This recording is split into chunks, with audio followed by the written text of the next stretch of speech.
Lebih baik kita kehilangan 31 atau berapapun prajurit yang terlibat, apapun perannya,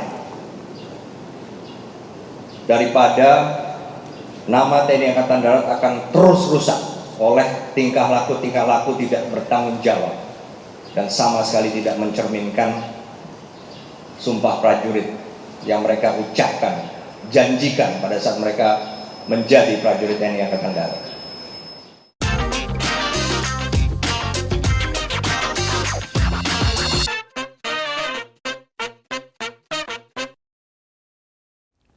Ini mungkin waktu yang berat untuk Tentara Nasional Indonesia, terutama untuk mereka yang memang ingin nama institusi penjaga negeri ini harum namanya, sehingga mereka bangga membawa nama kesatuannya. Tetapi sayangnya, beberapa hari lalu nama TNI rusak karena beberapa anggotanya tiba-tiba menyerang Polsek Ciracas.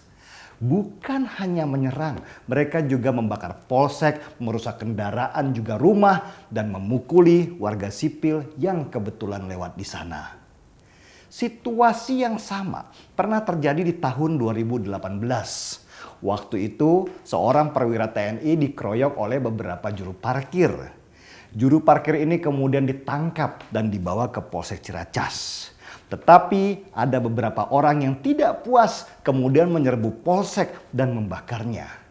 Sampai sekarang belum ada penjelasan siapa yang menyerbu Polsek Ciracas di tahun 2018 itu.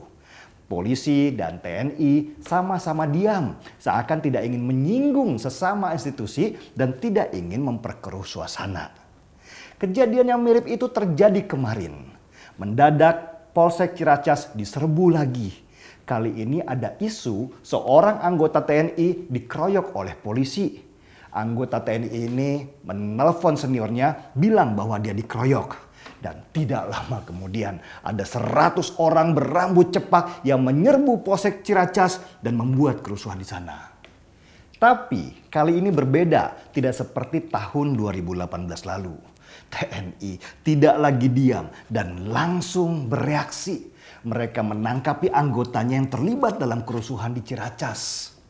Dan yang membuat saya kagum adalah cara penyelesaian yang dibuat oleh Jenderal TNI Andika Perkasa, Kepala Staf Angkatan Darat.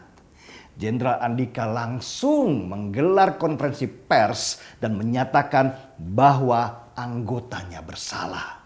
Dia meminta maaf kepada banyak pihak, terutama kepada pihak kepolisian atas apa yang terjadi. Bukan itu saja, KSAD juga berjanji akan memecat dan mempidanakan anggotanya yang terlibat. Dia masih menambahkan akan memaksa anggotanya yang merusak rumah warga untuk mengganti kerusakan dengan gaji mereka. Kenapa saya kagum? Di sini saya melihat kedewasaan TNI yang diwakili oleh Jenderal Andika Perkasa dalam menyikapi situasi. TNI yang biasanya sangat tertutup pelan-pelan membuka dirinya kembali. Saya jarang melihat situasi ini di mana sebuah institusi yang powerful tiba-tiba menjadi begitu bersahabat dengan mengakui kesalahan mereka dengan jantan. Laki banget. Jenderal Andika Perkasa seperti membawa angin segar di dalam perubahan wajah TNI ke depan.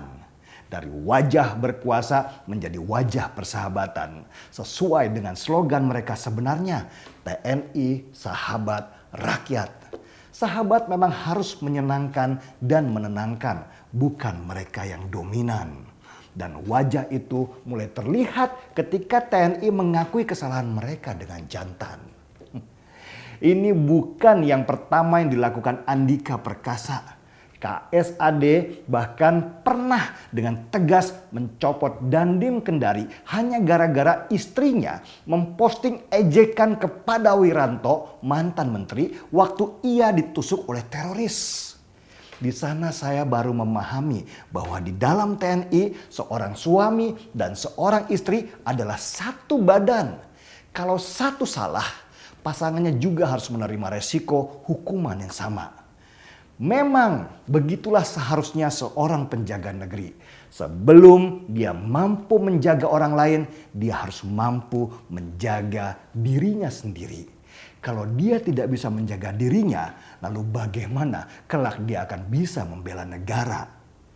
Saya berharap banyak dari Jenderal Andika Perkasa untuk merubah wajah TNI menjadi wajah penuh senyum sesuai slogannya. Seorang bijak pernah berkata, tidak diketahui kebesaran seseorang kecuali saat dia mampu meminta maaf justru di saat dia sedang berkuasa.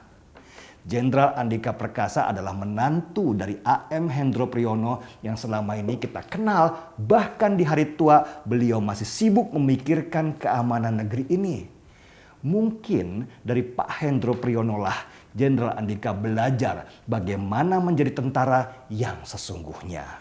Saya harus angkat secangkir kopi untuk beliau. Jenderal, di tanganmu kami berharap banyak akan kejayaan negeri ini kelak ke depan. Saya seruput kopi dulu. Serdadu seperti peluru, tekan picu melesat tak ragu. Markibong, mari kita bongkar semua. Saya Denny Siregar, kita di acara Timeline.